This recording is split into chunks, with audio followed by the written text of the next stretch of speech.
Hello and welcome to the Grounded Reason podcast. Today, Joel and I are going to be talking about DVRs. They're not just for cable anymore.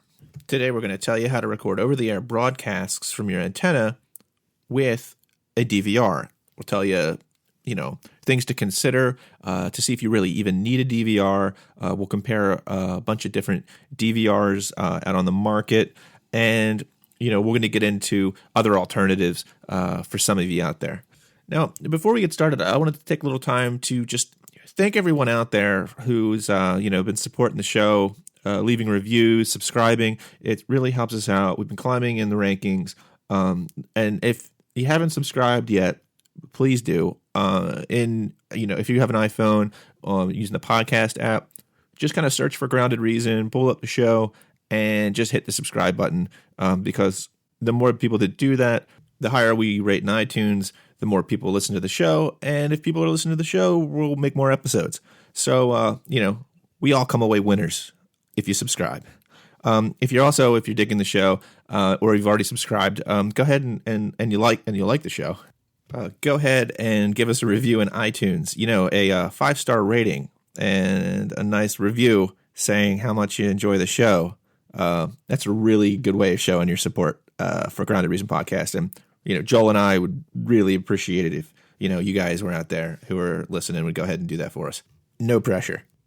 Okay, enough arm twisting. Let's get to the episode.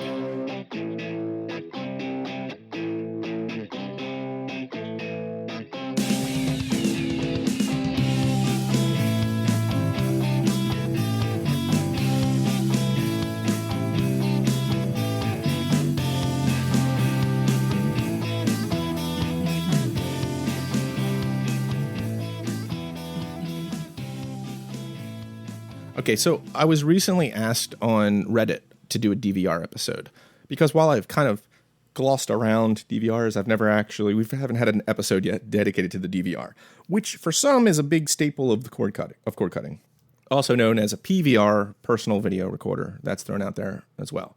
Synonymous, when we say DVR, we also mean PVR. I know there are subtle differences out there, and I'm sure someone will tweet or write us purposes an email of this about that. discussion. Right. Exactly.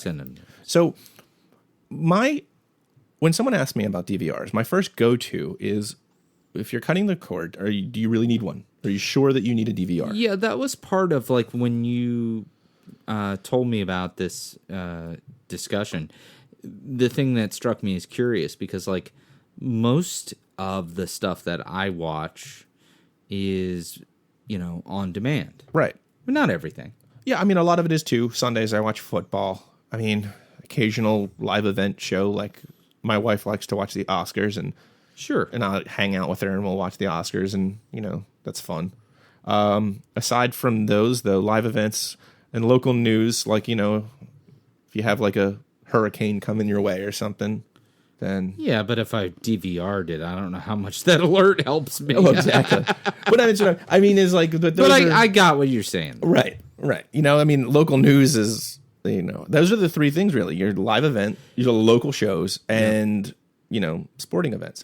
Yeah, and I would think sports has to be the big one out of that, right? Because most services you can kind of just stream, if you have the right services, like Hulu. The CW app is free. We just mentioned that on the news update, this week. There's CBS All Access. And the combination of CBS All Access and Hulu with the commercial packages, you're going to get a lot of what's on, regular network television. Right, and it's $12 a month. So you need to weigh that cost against the DVR. Now, I personally say go get those streaming services first, because you can cancel those anytime. There's no commitment, and they actually give you free trials. So you can give them a shot and see how that works. Try that. If you're missing stuff, then start thinking about the DVR. Yeah, and then, gosh, you'd have to go all the way back to episode 1. But really, it's a, mental calculation, weighing out how much you really care about these things you're missing. Not being able to, something I used to do with football is I would record it and then wait about 45 minutes, and then start watching the game. Like, how much is that worth to me? Right. Yeah, and dollar-wise. Right. And we'll get into the cost, because there's a low cost solution with no frills that I'll get into. Then there's also kind of like if someone is cutting the cord and they want the same kind of DVR experience that they had, then you're gonna pay for it. It's gonna be expensive. And I'm gonna get into if you're looking for a no fuss solution, all in one box, then the TiVo Romeo OTA, I think that's pretty much where you should go, because it not only can you hook an antenna up to it and stream all of your network channels, but you can Netflix, Hulu, and Amazon Prime, Amazon Instant Video are all integrated in.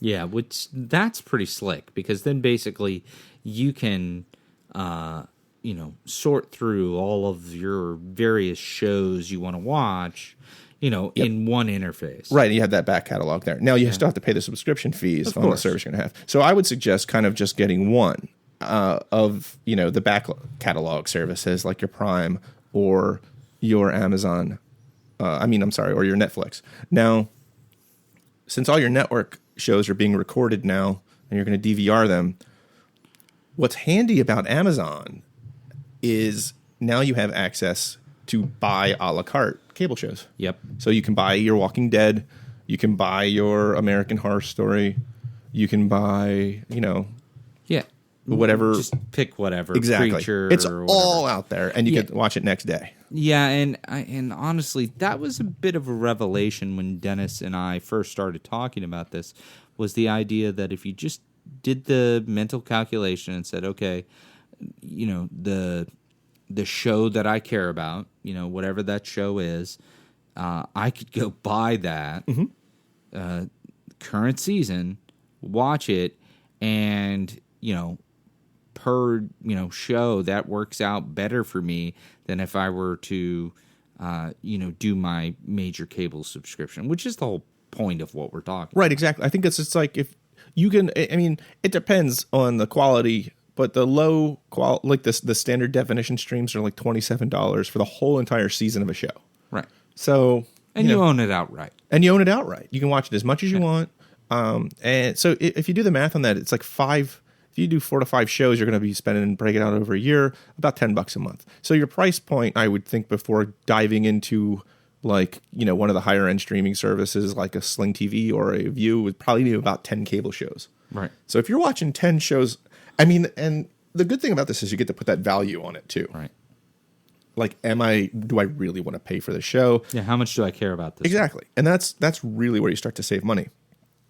So, and that's why I mentioned, like, that's why this is probably my favorite device for, someone that doesn't want to really dig into cord cutting. It's more of like it'll ease you out of cable. Right. And be simple, because it's all one device.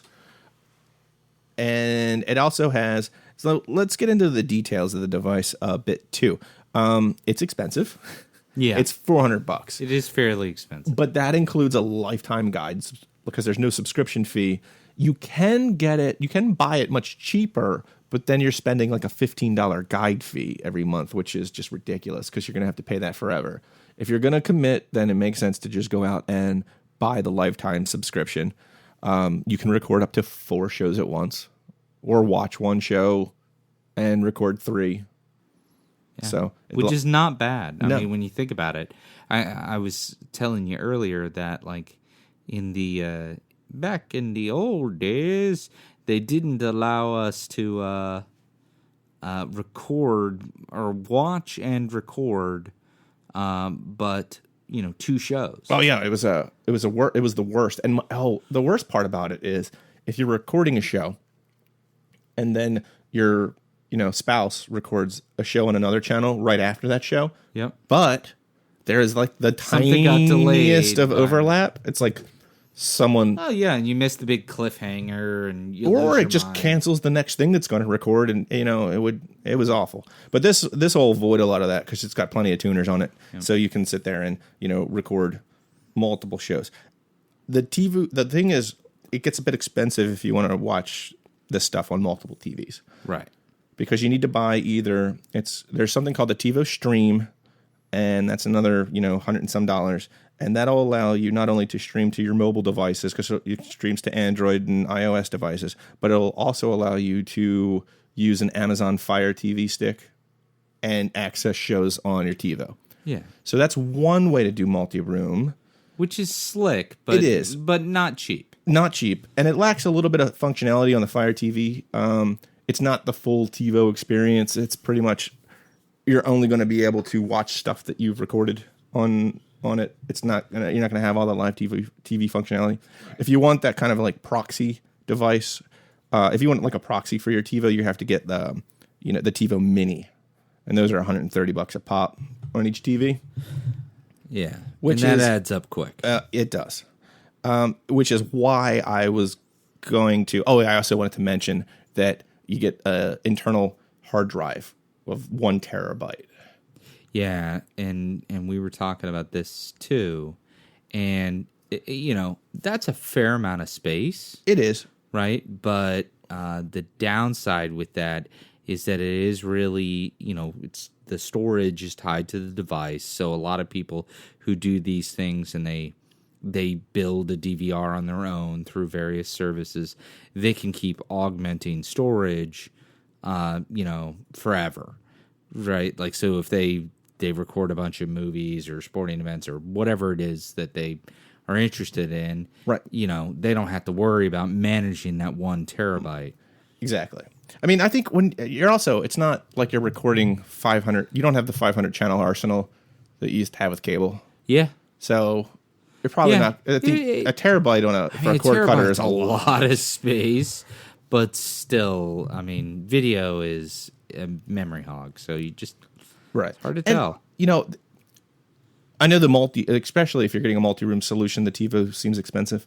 And I'm going to get into a better solution for multi-room, but I did want to address another device that TiVo makes called the Bolt. It's their newer device. And I mean, because people ask me about this all the time, but I think the Bolt is the thing with it allows you to also use it with cable. Like you can get a cable card and OTA and do it. So for a cord cutter, I think it costs way too much. Right. It's $849. Yeah, it's crazy for a lifetime. For a lifetime subscription. The difference is this is what you're missing out on here. I'm just going to give you the differences for that. What that money will get you. The Bolt has 4K video streaming.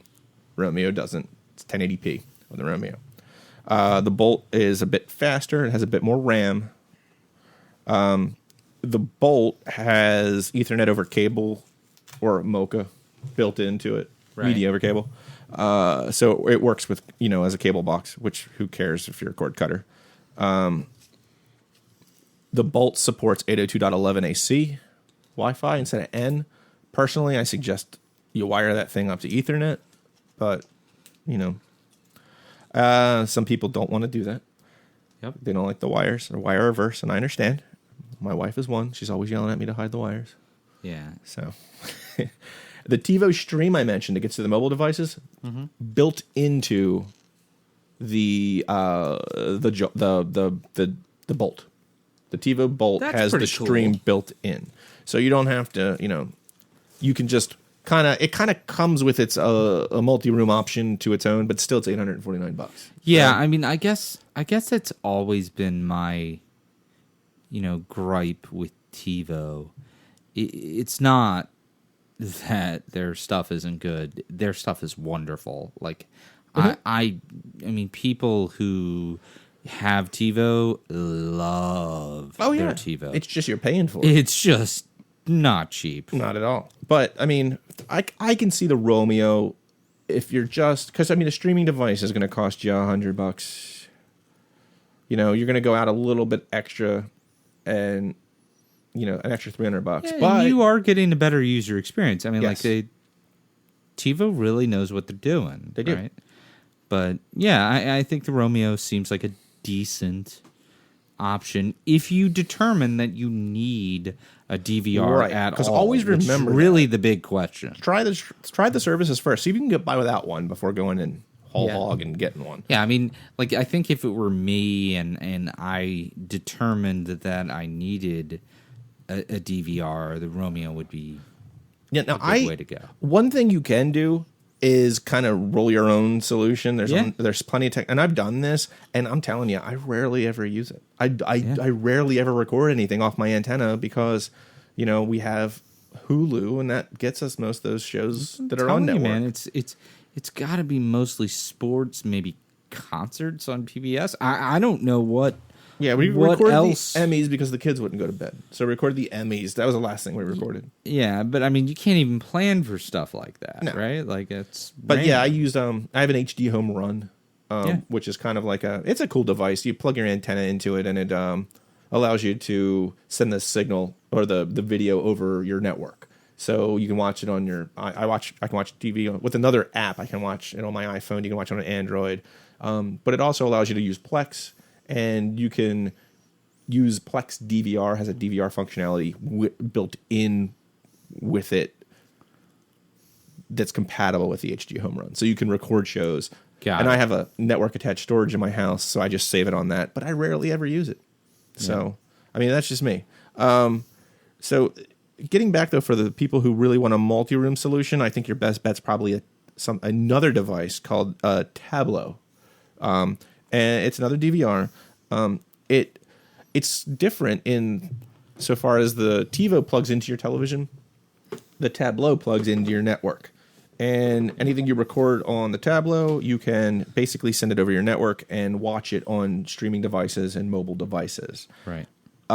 There is no you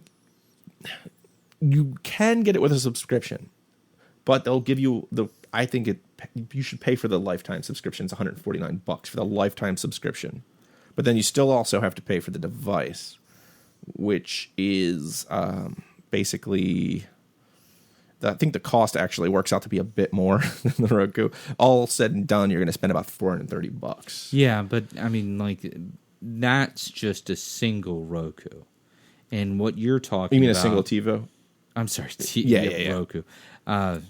It's a single TiVo, and what you're talking about provides the same service to up to 6 devices. Yep, that's right, up to 6 devices, and you need to buy. And there's a reason why I say it's $430 is because I know I'm going to get yelled at here, but that's factoring the cost of you have to buy an external hard drive, right? Because it doesn't really have decent storage inside. So I factored that into that price when I said $430 because you have to buy the device, you got to buy the guide, and then you're going to have to buy a hard drive that'll run you about $60 to $80, right? That you can plug in. So it works with, as I said, iPad, iPhone, Android devices, Kindle. You can go ahead and basically it works on Apple TV 4th gen, won't work on the 3rd gen, Amazon Fire TV, Roku, and Android TV. You basically just download the Tablo app to any of those devices, and that's how you interface with Tablo. So, it's kind of like your own personal media server in your house. It basically just manages the storage of the shows. Right, exactly. It does Wi-Fi up to 802.11n. So, but it does do the 5 gigahertz band, which is a bit better. If you're into Wi-Fi, you'll understand what I mean there. If not, it's a decent solution. I wire it personally. I don't like putting my streaming devices on N routers because, the peak performance in your house, you're probably going to get maybe 40 to 50 MIPS. So if you're, too far away or you have a spouse that makes you hide the router in a closet, which is common. It's very common. The other thing that we've talked about in at least one other episode that I think bears mentioning is the nice bit about wiring these tools is that it's just easier to troubleshoot. Oh, right. Yeah. Like whenever you're just adding complexity if you make it wireless, right? Yep. I agree. I totally agree. Now I will use my Roku on AC, and that's only because I've tested it and I know that I'm getting a 200 MIP throughput. Yeah, you were telling me that, and that's nuts. Right. Yeah, and you can actually get it, like, if I'm next to my router I can actually get speeds close to like 350 MIPS. Which is really fast. Yeah. I mean, gigabit Ethernet can, come in. I mean, it's called gigabit, but I mean, for all intents and purposes, you're probably getting about 5, 6, 7, maybe. Yeah, 700. That's what I'm saying. Like, so 350, 400 wireless is crazy. It is. It's pretty cool. So that's why. So AC, I mean, I'll go with. N, I don't like to play around with too much.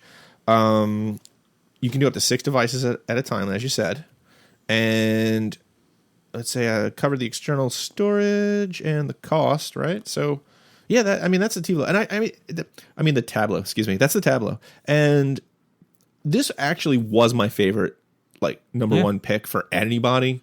But then when I started to think about it, when TiVo came out, because they used to be subscription based, and then they changed it to where you could do the non-subscription based. Yeah, that's when lifetime. I switched and said, okay, if you're new to cord cutting, you might want to get the TiVo at that point, because for the all-in-one functionality. Because while there's the apps are nice, because it's got the apps that are really. Because I always look for when I'm looking for at a cord cutter and they ask me what I need, I'm looking for your network TV, some sort of way to get to a back catalog, whether it be Netflix or whatever, any of them, and then a way to watch current cable TV shows, and they give you the Amazon Instant Video, which allows you to do that, and that's why I'll suggest that, and that's why I've kind of switched to that's kind of my pick. But really, it's kind of neck and neck with the Tableau, to be honest, because the multi-room is so much easier and better to do with the Tableau. I mean, again, that's totally household dependent, right? Like, exactly. With my house, we don't really watch television, but on the one television. Yeah, and that's kind of where we are too. I mean, I'll watch it on my devices. Yeah. I'll take my Kindle and go wherever. Because we don't have a TV in our room because we'll just watch it on like the iPad. I mean, we'll just like sit it up on a pillow and sit there and, and watch it. Right. Because it's, I don't want to, why have another television in the house personally? It's one will do, especially in this day and age where every screen can show, is a television. Exactly. Yeah. So, another one that I like, and I'm mentioning this one because it's a popular option, is the Channel Master DVR Plus.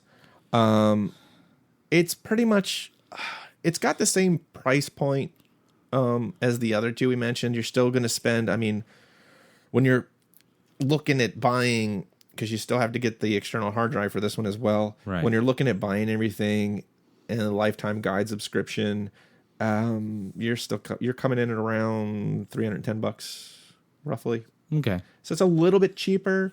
But the problem is it hooks right to your TV, and there's no Wi-Fi support unless you get a dongle if you need Wi-Fi. It's got to be hardwired, which I'm okay with. You can only do 2 shows at once. It's the problem. Here's the biggest beef I have with it is there's no multi-room functionality at all. Yeah, and I would say both of those, that's a bit of a drag, right? Yeah. Like, I mean, 2 shows, totally workable, right? Yep. Like, I've done it and it works, but I mean, 4 is Four's more better. convenient. 4 is more than 2. I'm no mathematician, but I'm pretty sure 4 is more than 2. And the no multi-room, again, for me, not a big deal, but I could certainly see that it being a big deal for people. Yeah, I mean, if I have content, I want to be able to watch it anywhere. And the thing is, like right now, since we have Hulu, I'll just watch it on my phone or my iPad. Yeah. I can't really do that with this unless I buy like a Sling box, which will allow me to push that content out to a mobile device. But that's like another device altogether that you have to purchase. Right. So, I mean, there is that. But I mean, it's a quality DVR. A lot of people swear by it. Right. It works well. It just doesn't have all the bells and whistles compared to like the Tableau or the TiVo. Right. TiVo It Romeo. does sound like in fairness to them, it does sound like you're saving like, between 20 and 25%, on the price point, right, which is a big deal. It is. But if you're buying a DVR, I think it's a big commitment. It is. I'm looking at a 5-year. I would look at a 5-year return window on a device like this personally. Like that's what I would do. I would compare it. I would have said 3, but I got what you're saying. Yeah, I think it's a long-term commitment to how you're going to watch television. So that's kind of work. Because I mean, your break-even point Well, I mean, if you do the math, if you're doing, say, Hulu and, CBS All Access, granted, you're not getting sport. You might not get all the sporting events, so it's not as good. And again, I still say that's the big dividing line. Right. You're only talking about $12 to $13 a month. So, over that's what's that, about $150 a year? Yeah. So about 3 year. You're talking about a 3 year break even point. But then you got to factor in the sports and everything else. So you might want to, give them a little, cut a little off on the end. And that's why, I could see that stretching out to 5 before you're like, oh, I'm doing good. And honestly, 5 years is a tremendous amount of time in this industry. It is. It definitely is. But I will say that this piece of it isn't rocket science. Yeah. You're just kind of recording off of an antenna. Yeah, storage is storage, right? Yeah. I mean, it is exactly. So 3 to 5 years it's a good time to keep a DVR. Now I know there's probably somebody out there saying, "All right, this is ridiculous, $400. I'm not spending $400 on a device." Well, for you folks out there is a bare bones DVR out there, and this thing doesn't really even have a guide. Right. Option. It'll give you the basic guide that kind of comes with like whatever they're broadcasting over your over your signals. More or less whatever the television will tell channel will tell you. Exactly. And that's the Mediasonic, it's called the HomeWorks PVR. Now, that thing is only like, I've seen it on Amazon for like $40. Yeah. It's basically a point and record. You need to know when the shows come on, and you kind of you can go in there and just schedule it to record at that time. What it reminds me of is like when you used to record on your old, VCR, right? Mm-hmm. Like you would just throw in a tape. And it's kind of similar. It's very similar to that. I mean, it's no frills. Yeah, which was fine technology for a long time. And honestly, we're just used to better. That's all. If I'm going in for a DVR, I'm probably getting this one. This one's really good to supplement people who are using streaming services. Yeah. Because then you can sit there, if you're going to go out and you're going to miss something and it's not on your streaming service, you kind of just set it to record. And, I mean, it's $35. So... That's now. So again, a few minutes ago we were talking about like a 20 to 25% discount between the first two options, and this one is closer to like 85-90% discount. Yeah, that's really a lot of money. Yeah, I mean you do need an external hard drive. Yeah. So there's a little bit of cost there, but I mean a lot of people have them around. You can actually even throw in, if you're not using it often, I think you can even use a thumb drive. Sure. You can just like plug it in and, you're good to go. And you were saying, there was I know this is micro SD, but the SDs. Yeah. But which this doesn't, the HomeWorks doesn't work with. But what was the SD? It was a ton of, I was shocked. The new, it's a new SD. Micro SD card. Yeah. Coming out that is a full tera. Yeah. Okay. So if it's a terabyte, I'm pretty sure you can get some pretty hefty thumb drives these days. Yeah. I mean, like I'm probably telling people what they already know, but storage has gotten so cheap. That's not really the issue anymore. It's more managing the storage that is expensive. Yep. Right. I mean, exactly. And I mean, really, as I said, please get your streaming services first. Try those out. Because I don't want you to go in for $400 because you're listening to the podcast and you didn't listen to the first part. And you just kind of said, "Oh, I'm going to go buy this awesome DVR they're talking about." That's it. And then good way to get some upset comments. Yeah, I always try the streaming services first. They're cheaper. If you feel like you're missing something, then start looking at DVRs. Sure. Because I was full bore going to buy a DVR, and then I said, "Well, wait, let me see." And I never bought one. Because I didn't think I needed it. I set up some DIY solution in my house to catch some of the stuff that I would need to get. And if you don't want to mess with all the technical details of that, go get the Mediasonic HomeWorks for like $35, and you'll just be able to record on the fly. Record the occasional thing when it comes up. That seems to me like a pretty hard to beat, option. Yeah, right? I mean, I super cheap. Plenty of people swear by it. Yeah, I mean, it's a big seller on Amazon. Just because it's probably the best value point out there for DVR. It does exactly what it says it does and nothing more, and it's dirt cheap. And then, with the streaming services, which a lot of people get, no matter what, I don't know that you would need much more. Yep. Now, we're about wrapping this thing up, so I wanted to let you guys know that there will be an article in the show notes which describes pretty much everything we talked about and more. So, you can go ahead and check that out. But that's really pretty much a good high-level overview of all of the DVR/PVRs I would suggest after, of course, you've looked at the streaming services. So, yeah, I think that's it. Yeah. All right. So, thanks for listening, everybody. This is Dennis Rostaro. And this is Joel Reeves. And Chewy, we're home. Thanks for listening. If you have any questions about today's episode, DVR questions, OTA questions, antenna questions, feel free to shoot us an email. That's podcast@groundedreason.com. Or if you want, you can give us a call at 650-TALK-GRP. Leave your name because we might use your message on the air. And we want to give you some credit for your call. If you enjoy the Twitter, you can tweet us at groundedreason.com. And then there's always, the Facebook page. We don't have a Friendster or MySpace anymore, so sorry. Maybe one day we'll get on the old Instagram. Apparently, it's not just for taking pictures of your food anymore. Thanks for listening, everybody. We will see you next week.